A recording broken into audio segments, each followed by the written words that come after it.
Well, welcome once again to the Cow Report, Fred. That's what it is. Yes. Hello there, Chucky. Nice to see you again, Fred. I'm glad to see that you're with us. I was beginning to wonder there if you was even going to make it today.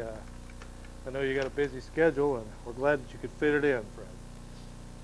Glad that you could be with us. We're always happy to see you here. And, of course, this is, what date is this, Fred? Mm-hmm. Today is Monday. The what? Is it the 11th? Let's check. It is Monday, December 12th. 12th. And, of course, we're coming to you live from the beautiful downtown L.E. Phillips Memorial Library, taco stand, and hamburger joint, Fred. Yes. We've added hamburgers now because we're starting to slaughter the summer calves and cattle, and so we're going to have veal tacos. That's great. All kinds of things, Fred, are going to be coming down the old sausage tube there, Fred. Mm-hmm. We'll be having sausage later on this winter after it cures a little bit. Of course, our sausage is E. coli free, so keep that in mind. Be mindful of that. Of course, Fred, we always like to have a flag on the air. I know you were nervous about getting a flag. Don't worry about that, Fred. It's not yours. Of course, we were worried about getting a flag on the air, Fred, so we got one here. Yeah. Now, we are on the air, Fred, so pay attention. Keep your eye on the ball. Mm-hmm. All right? I am modeling my latest necklace here, Fred. These are all the rage out in Beverly Hills now, as you know. Get to see that there? Yeah, see that? See how nice that is, Fred? You know, they used to have those Mercedes-Benz emblems that everyone wore, all the kids on the street wore. Now they're wearing these, Fred, and it's really popular out there. It's really popular. Now, this is a mate to the other one, which was Mickey Mouse last week. This one is who? Looks like Minnie. That's it. That's from your era, isn't it, Fred? Yeah, I guess so. Yeah, from your era. Yeah. Okay, now. Of course, Fred, we are coming from the L.E. Phillips Memorial Library, and we do have a lot of noise around here because of... Have they opened up the river? It's because of our location, Fred. Yeah. You know, we've got a river right next to the library, so from time to time tugboats and stuff come by, so we just have to put up with the noise. That sounds like a steamship. Oh. Ship ahoy! Yeah, that must have been the captain. And you know, that reminds me of a story, Fred. You remember when Chris and Cliff Economaki first came down here? Did I ever tell you the story? Too often. They were found laying on the banks of the river, and they escaped from a boat much like that one, Fred. Uh-huh. Made their way up here to L.E. Phillips Memorial Library and taco stand. Yeah. And you know what happened then, Fred? What? It was about 25 years ago. They became engineers down here at Public Access, and they've been here ever since. Isn't it amazing? We couldn't get rid of them, huh? Nope, they've been here ever since. Okay, well, this is the Cow Report, and of course, today our cow is eating the word cow. Isn't that appropriate, Fred? Yeah. Yeah. I hope they got the master running in the other room there. Okay, 10-4. All right, Fred. Yes. The show is live. I want to remind you that, Fred. This is a live show. So pay attention and keep your eye on the ball. All right. You know, Fred, a lot of things have been happening. I watched Rush Limbaugh on C-SPAN over the weekend, and he's much better on radio than he is on TV. It's amazing. Of course, we've got one of our state legislators is in legislators is in county jail, and I think he's still in there, Fred. Today's Leader Telegram front page says legislator stays in jail all weekend. Mm-hmm. Now, of course, we're talking about David Quambaum, who was just reelected by about, 500 votes this time, Fred? 200, about 170 the first time, about 500 the second time. Mm-hmm. Of course, the Republicans are already licking their chops, hoping that they can come back in and take that seat without a fight, but, you know, there'll have to be a special election if Quambaum gets sent to jail for possession of cocaine, which is in his system, so it could be considered possession, or if he decides to resign and go into treatment because he's in what's called denial. I was a drug and alcohol counselor for several years, Fred, and one of the things that was a classic case, and this was a classic case of denial by a person who has a drug problem and doesn't want to admit to it. So they Wow. cover it up, and you catch him buying booze places. And he's running around buying coke from dealers and stuff. You know, the next thing is the dealer that's been selling the coke to Plum Bomb better get out of town, because he's going to be next on the list to get busted.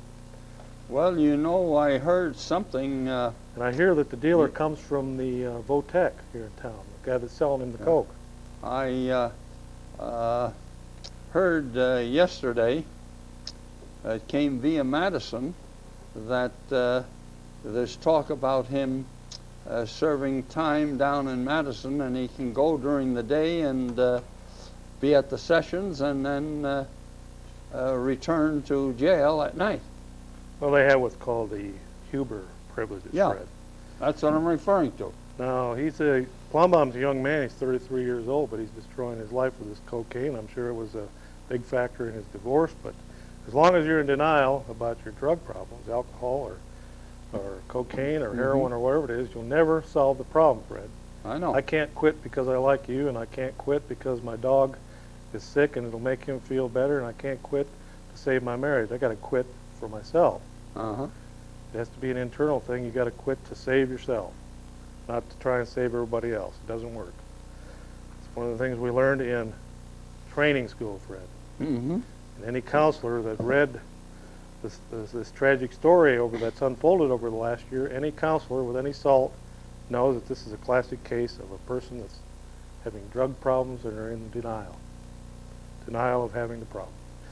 So that's just my personal opinion, Fred, and of course that and about 50 cents will buy you a cup of coffee anywhere in Eau Claire, maybe 60 cents. Mm-hmm. So be mindful of that. Yeah. All right, now, you know, Fred, from time to time they open doors around here and you get all kinds of sounds in here. Yeah. And there's not much you can do about it. Well, I hope this one isn't going to run through the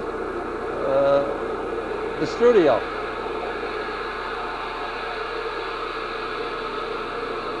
And of course, Fred, we are near an airport. Well, oh, is that what that was? I thought it was a train. No, we're near an airport, Fred, and from time to time we're going to have planes flying overhead.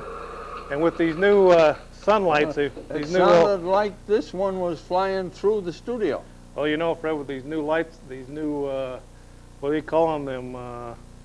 Roof lights or the roof windows that they got now to bring the sun in. With those things, it just really blew the ambiance around here, Fred. It used to be nice and quiet down here. We're cloistered here in the basement. Of course, we are going to be leaving the L.E. Phillips Memorial Library Taco Stand, and I don't know what's going to happen after that, Fred.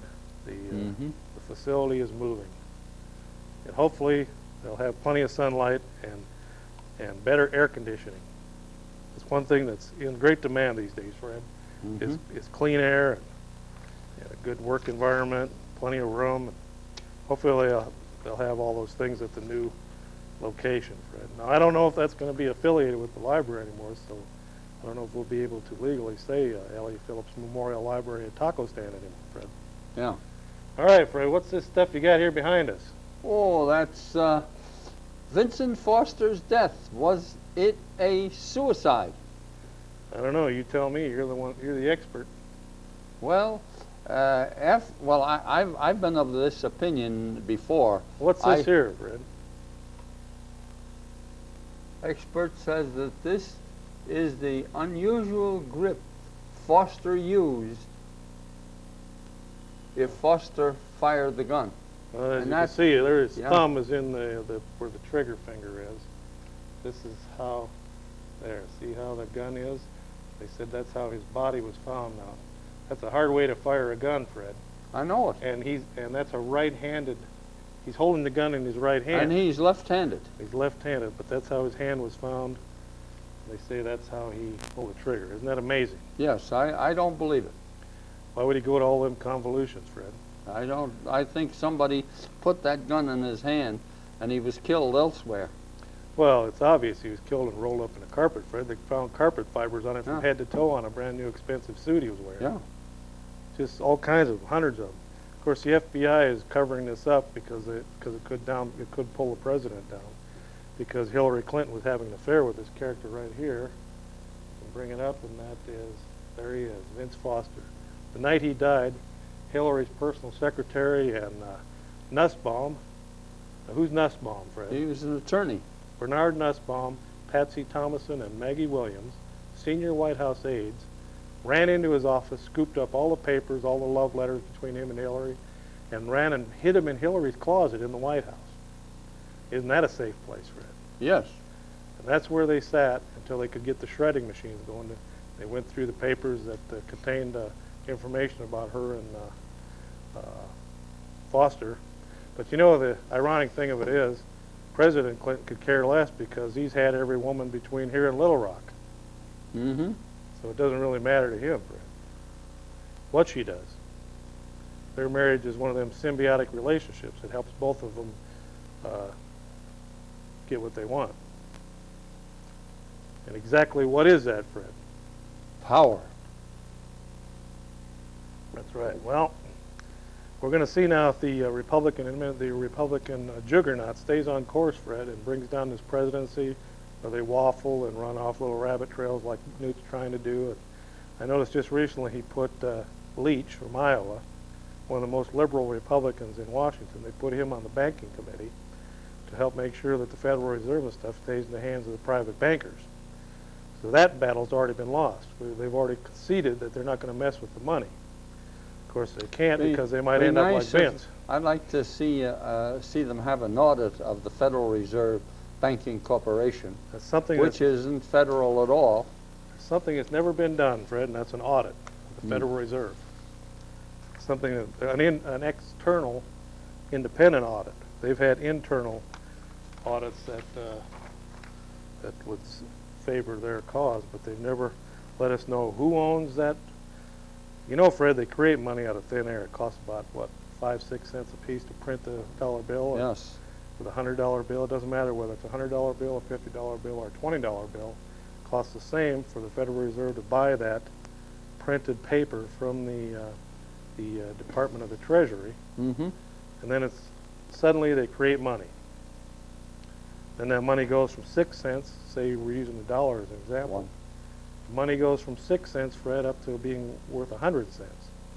Isn't that quite an amazing feat? Yes. All right. Well, Fred, we're taking calls today, as you know, and the phone number is 839-5067. I'm glad you're on the ball today, Fred. Yes. I'm glad you're paying attention. Glad you're with us.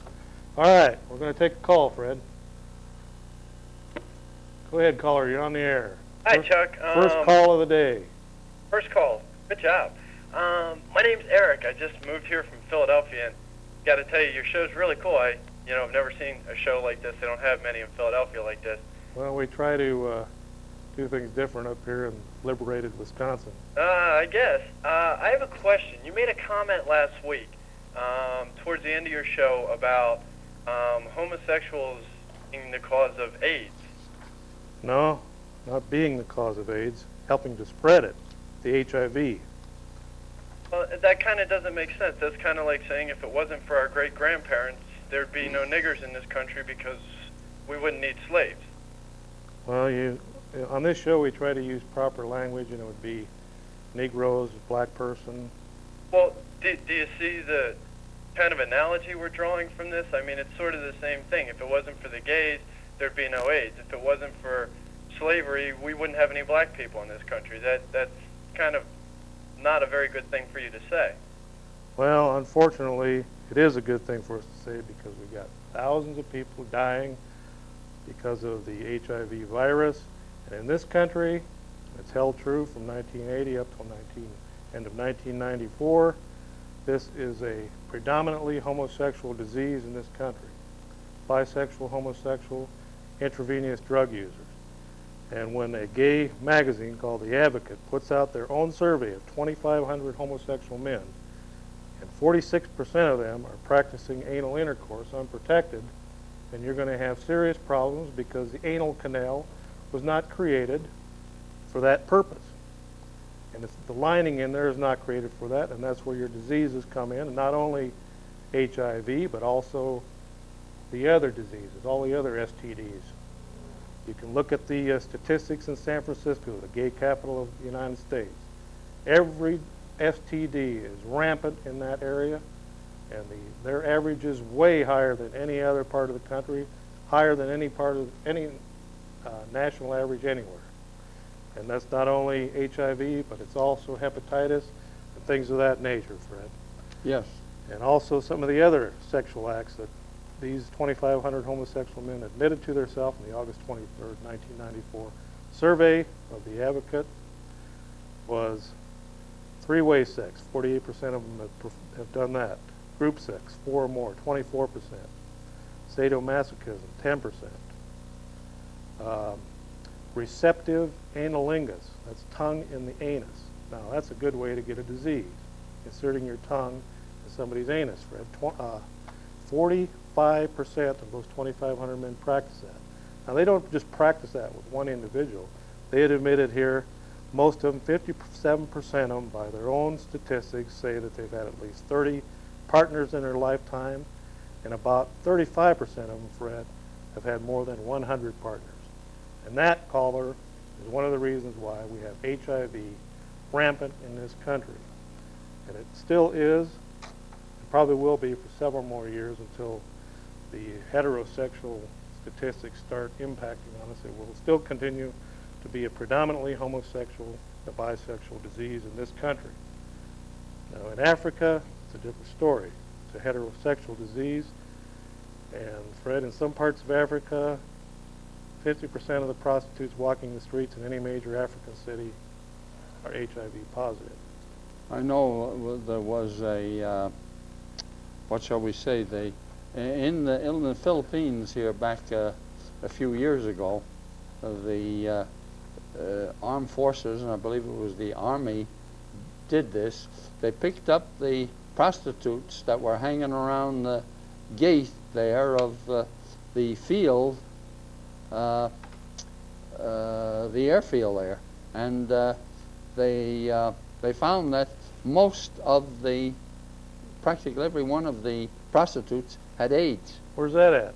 In the Philippines. Manila? Yeah. Well, you know, it's even worse in Thailand. They have sex trips where you can... Well, Fred, you know we're next to the Sioux Line building, so every once in a while a train will go by, and there's not much we can do about it except talk over it. I thought that was the train around the tree that they got in the next room. Now, the Sioux Line building is...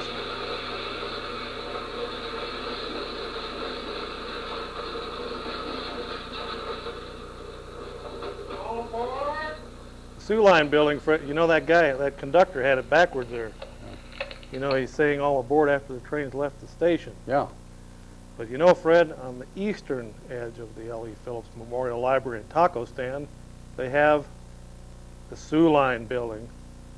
And there's many trains come and go out of there every day. And if it wasn't for that, this library would be, our taco stand would not flourish the way it has, Fred, in the last few weeks. It's amazing. You know, I hate to say this, or even take credit for it, but the reason that the Sioux Line has dropped its passenger service and so forth,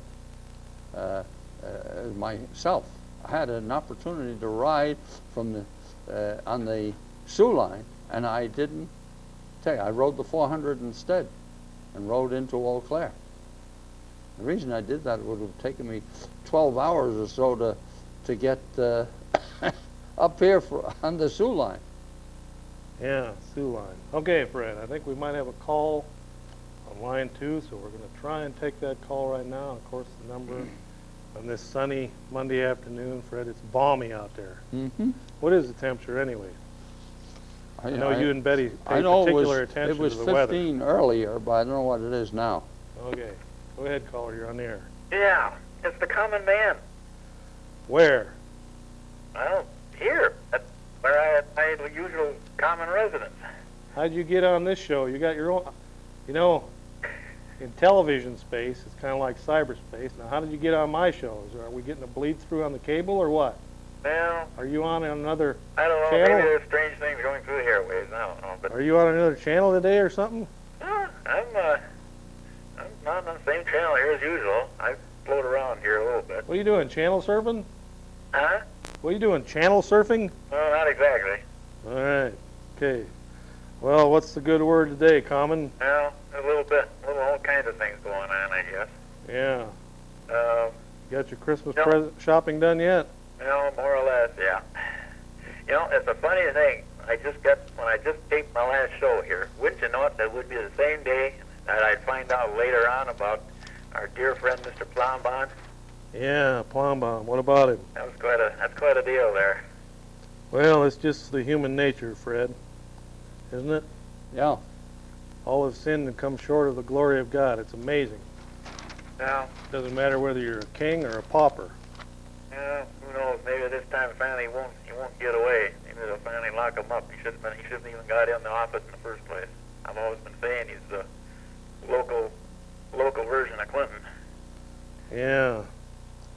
Well, we're glad to hear from you, Common. Yeah, I'm getting into a little controversy myself there. Speaking of my own show, you ought to check that out there. The Red Cedar Racing boys are mattering a wet hen at me. Okay, well, there you have it, Fred, the common man. Right. And you know, he's the authority on racing in this part of the nation. And we want to welcome all the viewers from L.A. and Washington, D.C. and Chicago and St. Louis. And that was Common Man. He's got a little localized show over here in the L.A. Phillips Memorial Library that's viewed just in the Eau Claire area on the local cable system. He's not a national act yet. But he likes to call into this national show, Fred, so that he can get more exposure. Is that right? He's constantly trying to get more exposure. It's amazing what these people will do to get a little more exposure on the air. And, you know, Roy Rogers Hoff, he's been with us now, what, Fred, about 5-10 years? Yeah. You know, he'll come in the studio and he'll fall down on the floor there and he'll have a sign. He'll be laying on the floor way over here trying to tell me where the next phone call is. And there he is laying on the floor like some drunk, Fred. Yep. And I got to look way over here to see what the next phone call is. And then he runs out of there. Line 1. Then he runs in the back room there with Chris and Cliff Economacky, and they take another snort of that peppermint schnapps back there that they've been hiding. That's what they've been doing. And huh? I've seen it back there, Fred. Yeah. It's terrible what they do back in that back room there. Well, it's we'll say one thing about it. It's better than a Flavin slop. And they call it engineering, Fred. They're going to write a new book. They call it engineering. All right. Well, I couldn't see what he's put One. over the corner of my eye. Was it 1 or 2? 1. I'm glad you got peripheral vision, Fred. Okay, go ahead, caller. You're on the air. How you doing, Chuck? All right. Who's this today? This is Jamie. Okay, glad to have you with us. Glad you're not listening to the other character on the radio, and you're listening to a good show. Okay. Nice Minnie Mouse there, Chuck. Where? On your chest. Oh, that's, you can get these for $19.95 from the Flavin Company in Beverly Hills or on Rodeo Drive. You can get them in any gift boutique out there, $19.95, or you can call 1-800-FLAVINS, 1-800-FLAVINS. Cool. Hey, I just wanted to call and see what you thought about the drinking age in Wisconsin here. What do you think it should be? Well, what is it now? That's 21, and I think it's a crock. Well, the Yeah, they latest, should make it 25. the latest statistics show that 45% of you guys are binge drinking over there at the UW, so what's the difference? Well, no problem there. I mean, if you're drinking at 17 and 18, what's the difference whether the drinking age is 21 or not? I don't have a problem with it. I'm 21 now, but I think the state of Wisconsin should go with a new policy. What's that? High school diploma. Once you got a high school diploma, you're allowed to drink. If you're not responsible enough to finish high school, you're not responsible enough to drink. So if you're in the accelerated class and you can get through high school at age 13, you should be able to drink? No, mandatory 18 after you get a high school diploma. If you don't get a high school diploma, 21. That way it keeps it out of high school. Yeah, well, you missed that one a long time ago, caller. It's been in the high school ever since I was in high school, back in the 60s. There's always been booze around. It's just a matter of whether you're going to drink it or not. You can always steal it from your parents or have somebody older buy it. I remember there was one packaged liquor store in the hometown I was in, Fred. Yeah? And this guy broke the law all the time, and he sold booze to the young kids, 15, 16, 17, 18, 19, 20 years old. And you know, one day, 2 guys strolled in there, robbed the place, and gunned the guy down and killed him. But for years, he sold illegally sold booze to minors. Well, maybe he was wearing a Mickey Mouse on his chest. Yeah. No, you know, it could. Didn't he sell to any professional people or There's just a package- miners? It was a package. What were they, with- coal miners or Hey, what? It was a package gold with the- miners or what? Sorry, we had a little. We thought we were going to go off the air there, but Roy Rogers Hoff, who was named after Hopalong Cassidy, Fred, his dad, when he Yeah. was born, he said, you know, he reminds me of Hopalong Cassidy, so his dad named him Roy Rogers Hoff, Mm-hmm. and that's what he's been ever since. But anyway, Fred, that caller there is mistaken because there was a state legislator here in town that used to be for the 18 drinking age, or 19 at that time. And she did some research, and the death certificates started piling up around the state. Funerals started getting hot and heavy. People were coming in from other parts of the country to buy booze in this state, and there were just thousands of accidents of people under 21 getting in wrecks, getting killed, injured, maimed. There's still kids in wheelchairs today, now they're adults. So she switched from being a supporter of the lowering the drinking age to leaving it where it was because the state's own statistics show that it does more harm than good. And it might bring in a few extra bucks to the taverns, and the Tavern League is a very strong force in this state, and they need to be tempered a little bit. And 1 and 2. it's unfortunate that the Tavern League is kind of like the teachers union, Fred. They have a disproportionate amount of say-so in how legislation is handled in this state. So unfortunately, we have people like Dave Zine pushing lowering the drinking age when he knows full well it's going to cause the death and maiming and injury to young people. And we had a very patriotic visionary named Jackie Lon, who changed from being a supporter of that same drinking age that Zine wants to go down to. She said, I'm going to take a stand and I'm going to change my vote, and it could cost me the election. And she stood up to keep the drinking age at 21. And sure enough, the college students defeated her the next time she ran, just because of this issue. So people like Krybeck and Zine are going to have to get some liquid steel in their backbones, Fred, and say no to things like that that are going to destroy the youth. And they got to keep the drinking age where it is, because you get it down to 19, and then some crybaby's going to come along and say, well, why don't you let them have beer at 15? Anybody can handle beer at 15. You got to have a standard, Fred. Well, Without a standard, the people perish. I kind of agree with you. I've had some friends who are no longer with us because of alcohol. One of them was a brother-in-law, and it's sad to see what happens to their families when they die. And during that time, the family is with them. The family goes through hell because of what they do. Okay, Fred. Go ahead, caller. You're on the air. Yes, my name is Linda. And I was calling about the request that the guy was on earlier about the drinking age of 21. Yeah. Why do you think they got so many people going around killing each other for drunk driving? You know, on any given Friday night about midnight, Or any other night? half the cars coming at you have got drunks in them that are legally drunk in the state of Wisconsin. I think it's crazy. That's loaded guns that people have their finger on the trigger. You're exactly right. And I they- agree with what Fred just got done saying about people be having an alcoholic in the family. I grew up with an alcoholic father, and it killed him. That's right. And I think it's crazy. And why should these bars be open on Sundays? They were never open when I was a kid on Sundays. You know, I've worked in detoxes where you see the results of years of drinking, and you see the people that have pretty much burned their brains out. And Exactly. they've got what's called wet brain, and the only time that they're even coherent is when they're drunk. When they start sobering up, they start losing their memories, and they start becoming mentally retarded. And that's if they have a memory left after they're done. Well, they pretty much destroy enough brain cells to be legally mentally retarded in the state of Wisconsin and end up in group homes and nursing homes because of their condition. But the Tavern League and the booze pushers on television, they don't ever show you that side of it. They don't show you the kid puking in the bathroom about 1 o'clock on a Saturday morning. They don't show you a drunk laying on Skid Row that's lost his wife and his family, his job, and maybe his life, maybe part of his limbs from laying out in the frozen weather. They don't show you that guy laying in his vomit or his own excrement. They show you the Don't show the person either laying in the coffin either.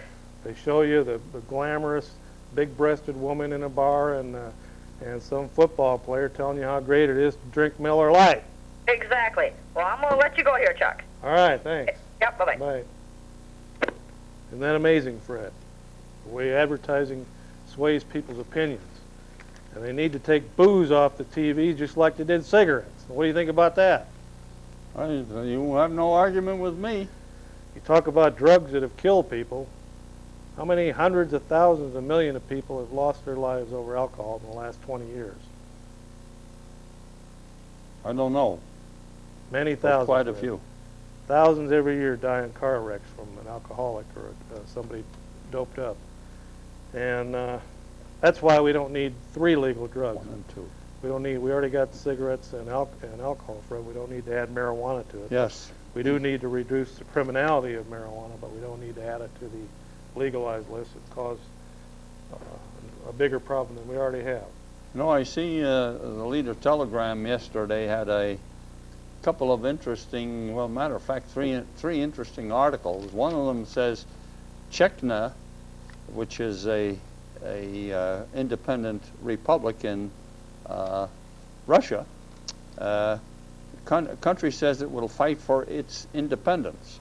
Rocket-laden trucks joined Russian troops on the border of the breakaway Republic of Chechnya on Saturday, while frightened civilians fled in cars piled high with their belongings. More troops also massed on the Chechen side of the border a day after Boris Yeltsin authorized the use of force against the separatists.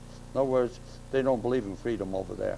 Well, Fred, the love fest between the United States and Russia is over. We financed for the last 2 or 3 years, thanks to people like Steve Gunderson, who voted for billions of dollars of aid to Russia. We refinanced their armaments so that they could continue to build their war machine. And now they're putting their war machine to good use by attacking one of their southern neighbors who has declared independence. And they went in there with force. They've sent in rocket launch. They've sent in helicopter gunships that are shooting rockets into their own people. They've sent in tanks and armored personnel carriers and soldiers. And they're going in there just like they did in Czechoslovakia back in the 60s. And they're going in there with force, and they're going to kill anyone that gets in the way. It's the Russia of the old days. They're becoming imperialist again. They want to keep these colonies colonized. Right, and they're still making chemical warfare. We've already seen Castro already exporting revolution to southern Mexico. He's rattling his saber again. Ladies and gentlemen, communism is not dead around the world. It's on the rise. It's on the move. When the Democrats are in power, communism takes off. They put on their running shoes. They get out of the starting blocks, and they run. When Carter was in there, country after country fell to communism, Fred. Ronald Reagan came in and put his foot down and said, no more. And for almost 10 years, there was no communist countries developed or created. When George Bush left office, South Africa fell. Well, yeah, that happened, yes. Now we're seeing Russia re-exert itself with its neighbors. All those former so-called Russian republics that broke away and spun away, except for 1 or 2 of them, all have realigned themselves with Russia. And just about everyone have communist leaders in those republics again, Fred. Well, in Africa, they have a number of those countries that they control. Now we've got... they've been trained largely in Russia or one of the satellites of Russia. Well, Fred, we got many, many callers waiting. So we better Okay, take this might as call. well take one. Go ahead, caller. You're on the air. Yeah, I was just I'm kind of way in opposition with you on this drinking age thing here. Me or Fred? Ooh. You know, if you really want something to drink, try a bottle of Flavin Pop. You'll never go back to booze again after you drink Flavin Pop, the thinking man's drink.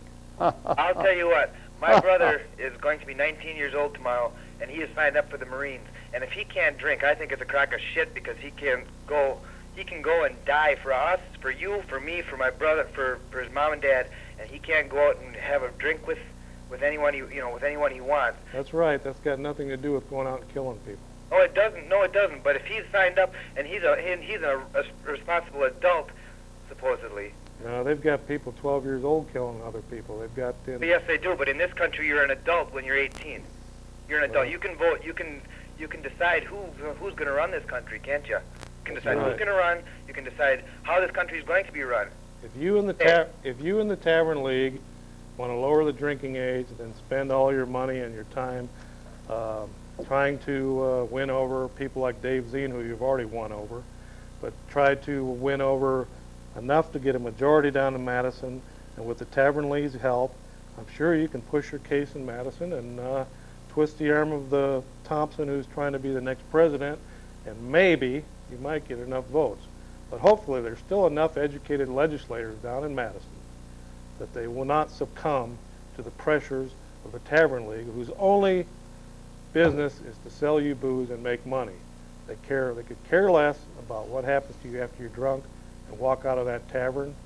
And the prime example of that, Fred, is in this state, they do not have what's called dram shop insurance, where you can sue a tavern for letting you get so drunk you can't even walk, and then be carried out to your car, put behind the driver's seat, turn on the ignition for you, and let you drive out of that parking lot.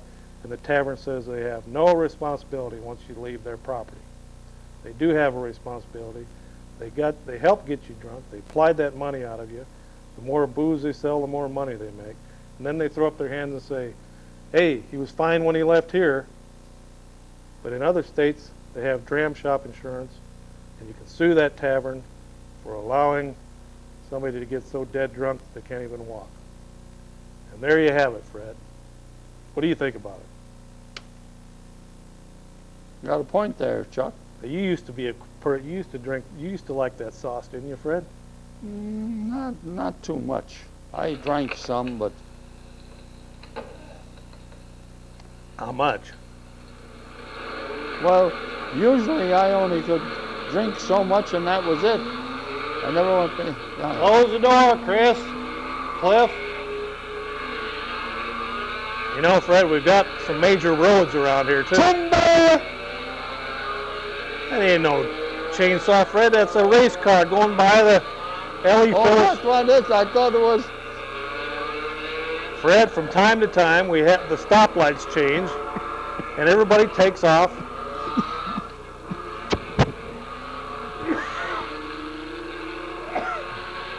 Everybody takes off, Fred, after the stoplights change from red to green. Well, we do have a major road out here, Fred, and it's unfortunate from time to time that the stoplight changes. We have to put up with that stuff, especially when they open the doors to get some fresh air down here. Well, I see here in the Leader Telegram as of yesterday, they got an article on a couple of articles on the Afghanistan war. No end in sight. Afghanistan sinks deeper into war that's mostly ignored by the world. All right, Fred, that's enough. We've already dealt with Afghanistan many, many times. Yeah, but it's still going on. I know, it never stopped. The Russians pulled out, but the war didn't end. But that reminds me of the caller that's saying, hey, I'm in the Army, I should be able to drink. Well, they've got 9, 10, 11, 12, 13, 14-year-olds carrying AK-47s in Afghanistan, fighting in the guerrilla forces over there, and they don't drink, Fred. Yeah. Their religion doesn't allow them to drink, but it will allow them to kill, maim, and injure their opponents. Go ahead, caller. You're on the air. Yeah, I just want to say the lady who called in response to the drinking, with the drinking age thing. Say, are you supposed to be in school right now? No. Okay. I think she's just a little too high-strung. She needs to put the coffee down. But anyway, I wanted to ask you how you feel about body piercing and teenagers piercing their nose and their belly buttons and stuff like that. Their belly buttons. Yeah. Well, I hear that there's some older people making quite a bit of money off of this craze. Yeah. In fact, one woman here in town claimed that she made $100,000 this year, Fred, just piercing people's bodies with supposedly sterile ornaments, rings, and stuff, and of that nature. And if you don't watch what you're doing out there, it's a very good chance you could pick up some kind of disease like hepatitis or even HIV if you let somebody with their dirty hands pierce parts of your body and then, you make sure that there's... Well, not if you do it yourself, though. I did mine myself. I have my nose pierced. You do? Yeah, I Well. did myself with a safety pin. Pretty So- clean. Oh, well, So what exactly. did you do that for? Oh, just to be different. Mm-hmm. So what did you gain out of it? Did your boyfriend like it, or? No, well, I mean, no objections, but I didn't do it for anybody else. I did it for myself. I just did it because it's different. Now back in the '60s, they used to put a chain in that nose, and then the boyfriend would lead the girlfriend around, and she would walk 3 steps Yeah. behind him. But I'm sure nowadays the woman walks in front of the man and probably pulls him along with that same chain. Yeah. But so has it helped your creative side, or has it helped you do? Has it changed anything for you now that you've done it? No, not really. It's something to wear. Just like some people like to wear hats, nice cowboy hat. Uh-huh. So exactly why aren't you in school today? School out already? Is it Christmas season or what? No, I'm not supposed to be in school. You're not? No, Why not? because I don't have to go to school. Oh, okay. What do your parents think about that? Oh, my parents don't care. I'm out of school. Oh, all right. Well, what do you think about that body piercing stuff, Fred, and sticking knives through your stomach and everything like that? And, I don't know. It's something I know I wouldn't do, and I wouldn't want my daughters to do it.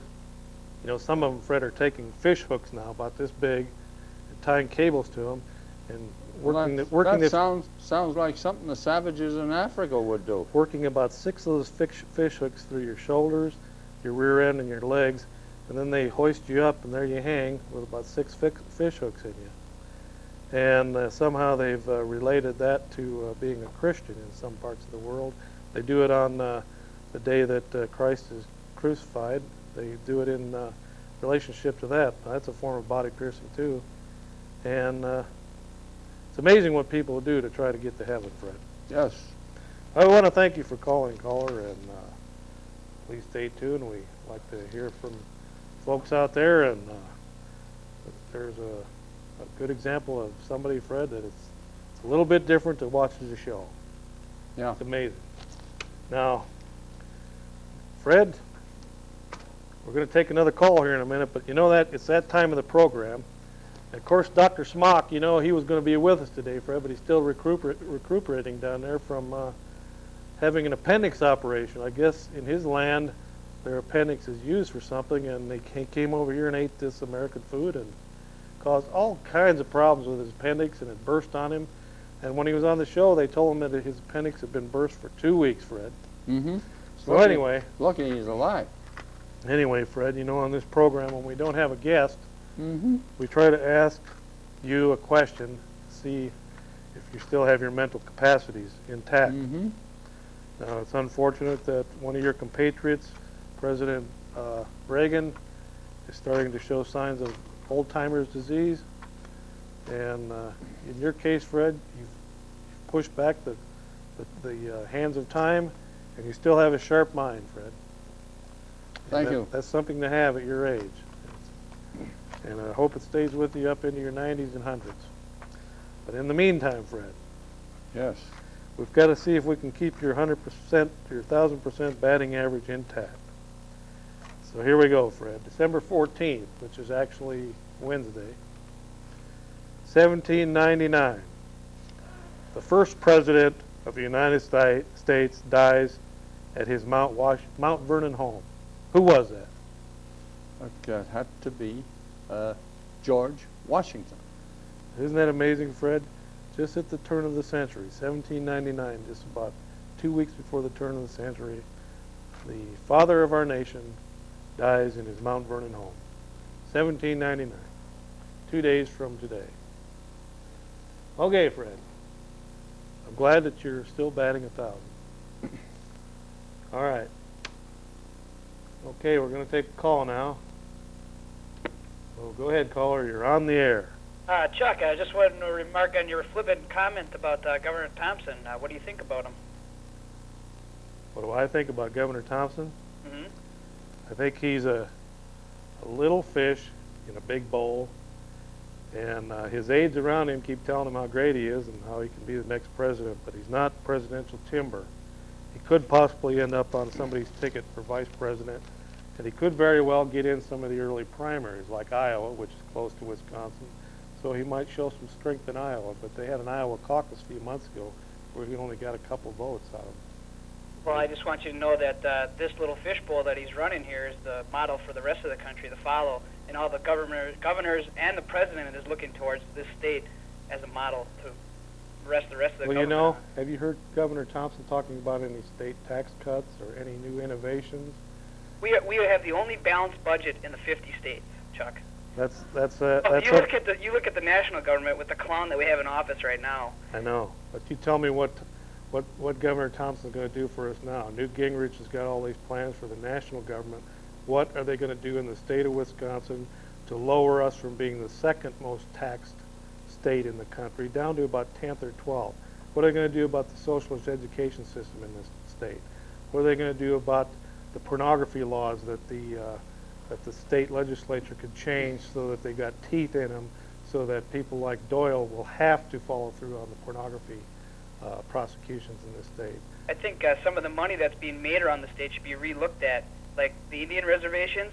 Yes, we have our gambling, which is cutting down our property taxes, but theirs is staying all on reservation. Plus, they're getting all the funding. They're keeping the funding, and they're getting to keep all the money that those casinos and all the rest of the gambling on reservation. Why do you always look for more revenue? Why don't you just cut? Have you ever heard of cutting programs, closing down departments? I bet you could go through your blue book, if you've got one, that Dave Zien's passed out hundreds of over the years. Go through it. The thing is that thick, and the reason it's that thick because it takes that much to print all the agencies and all of the bureaucrats that are polluting this state and causing it to be the second most taxed state in the union. In some surveys, it's #1. And also things like the DNR. They're totally out of control. They're a government within a government. They make and enforce their own laws aside from the legislature. Governor Thompson has let them run rampant throughout the northern part of the state. He's allowed them to buy up vast amounts of land and turn them into government-owned land within the state. We don't need any more government-owned land in the state. We need to return that government land that's owned by the state of Wisconsin back to the people of the state of Wisconsin, put it back into production, turn it into farming. We don't need a governor that's helping push tobacco growing in the southwestern part of the state. We need a governor that's going to be a visionary. And if he wants to be the president in 1996, he's going to have to start looking at ways to reduce the tax burden on the average citizen of this state and in this city. We've got people in this city that have to go down to coin shops and pawn shops right here in Eau Claire and sell their wedding rings to get enough fuel oil to get through the winter because the state and the city because the state and the city have stole their tax money and taxed them out of their house and home to where they have to decide whether they're going to have fuel this winter or they're going to pay their taxes. What do you think about that, Fred? Terrible. Now, Fred, you're a dyed-in-the-wool hardcore Republican. What do you think about the chances of Tommy Thompson? He's been living on past laurels. The state legislature down here is controlled by Republicans on both sides. Yeah. Are they going to be visionaries and change the direction of the state from a socialist state back to a democracy? Or are they going to continue in the avenue that they're traveling? Well, I think that as far as Tommy Thompson is concerned, and I personally like Tommy Thompson, I think he's got as good a chance as anybody who might run for the presidency. I don't think, however, that he may make it as a candidate. He could be on somebody's ticket. So, Fred, and we're one of the. I'd like to see some changes to get rid of some of the socialist programs that we have. Fred, this is one of the most heavily taxed states in the nation. Thompson's been in there for how many years now? Have you heard 8 years. Have you heard anyone from his side standing up and saying we're going to start cutting the state taxes? We're going to start closing down. Well, they're talking about doing something about welfare. Yeah, they've been talking about that for years. Are they going to close down agencies? They couldn't do it before when the legislature was controlled by the Democrats. Are they going to drastically reduce agencies, reduce bureaucracies? Are they going to close down agencies that control our lives from the time we wake up till the time we go to sleep? Are they going to back off on the police state that they're creating? Are they going to back off Are they going to put some teeth in the pornography laws in this state? Well, I would like to see that. Are they going to correct the inaccuracies and the inconsistencies in the abortion laws? I don't know. I would. Or is I would Tommy be gonna inclined give to us some think more- They don't want to touch that particular. Or are they going to give us some subject. more fees, Fred? They say, oh, we're not raising your taxes, but here, we're going to make you pay more for your driver's license, Yeah. your fishing license, we're going to make you pay more for services.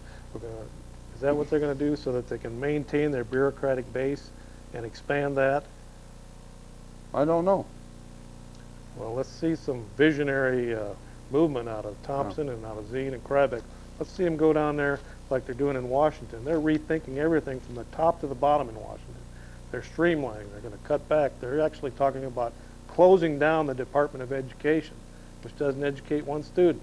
Yeah, the I listened. Department of Energy be another one they could get rid of. Fred, I listened to a very excellent speech by Newt Gingrich that he gave on Friday night. And he's starting to talk like he's going to hang in there and he's not going to back off on some of these things. If he does that, Fred, this country's in for some changes, and we'll probably... I'd like to see them get rid of funding of Planned Parenthood. Why should I pay for something that I disagree very strongly about? Why should you pay for the Corporation for Public Broadcasting that propagandizes and puts out socialist and communist bullcrap day after day, year after year? I know. And it's financed by the taxpayer. I know. Let the private people finance it. Yeah. How about the National Endowment for the Arts? Yeah, another one that I'd be in Since favor of. Since when does the not government funding. tell us what art is? Yeah. Let me tell myself what Some art of that stuff that they fund isn't art. It's sick. Okay, Fred, well, they're looking at that on the national level, but where's the leadership and the visionary guidance in this state? Where are people like Zine, instead of going out and waving the flag and putting up another monument to a bunch of dead veterans, where is the visionary in this state that's going to say, let's start changing things, let's get the tax burden off the taxpayers' back, let them have some of that money of their own so that we can really make this state take off? Where is it, Fred? You got Prosser, the first time that the Republicans have had control of the Assembly in, what, 30 years? And here he's given chairmanships to the Democrats. Mr. Prosser, you're the opposition. Well, you don't give place to the enemy. That man You make them be the minority I for a while. think pretty, as far as politicians goes, I think he's a pretty level-headed guy. Yeah, so one of his first acts is to give over the leadership of a committee to the other side. You don't do that when you're in power. You have a chairman in every one of the committees right down the line. You don't start handing them out to the opposition. You got to wake up. You're the leaders now, not the followers. You've been following the Democrats for so long, you don't know how to lead. Go ahead, caller. You're on the air. Yeah, Chuck. First of all, if Thompson was elected president, I think I'd have to move to Canada. Yeah, I know, because that's the way I look at it. Thompson is not, until he starts lowering the tax burden in Wisconsin, he's not presidential timber. All right. First of all, with the response to that last caller saying that Wisconsin's, one of the only states out of the 50 that's got a balanced budget, I'm wondering why in the last day Thompson has announced that he's asking for a $9 million budget refund or whatever from the UW systems. He's asking for the UW systems to return $9 million out of their budgets for this year to the state. And I'm wondering what your response to that would be, and also with the $1 billion question that's coming up with the property tax reform, where you think cuts like that could be made? Okay, the Democrats dumped that in the lap of the Republicans to try and embarrass them at election time. Now, the Republicans are in control of both houses plus the governor's office. They don't have to go by that. They can walk back right in there in January and change that law and get back to sensible reductions in spending. That's how you reduce government. You reduce spending. You cut back on programs. You cut back on all the fancy frills that they've got in the educational system. You quit giving the university system within the state of Wisconsin. You quit giving them a carte blanche or giving them a unlimited credit card saying, here, buy whatever you want. You make sure that the students in the state of Wisconsin are educated first instead of catering to everybody that's outside of the state And from around the world, you make sure that every student in the state of Wisconsin is able to go to a Wisconsin tax-supported school first. Let them get in line first, not last. You take care of your own. You take care of the homeless veterans. But at the same time, you look at where all the graft is, all the corruption, the gambling has been a failure in this state. The dog racing has not produced the revenue that it's going to be. It's a failure.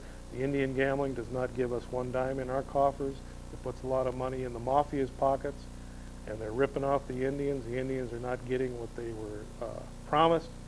You need a governor that's going to say, we're going to start cutting, we're going to cut, until we get down to the cream of the crop, to programs that work. And he's been throwing out this welfare thing for years. So he's done a good job on welfare.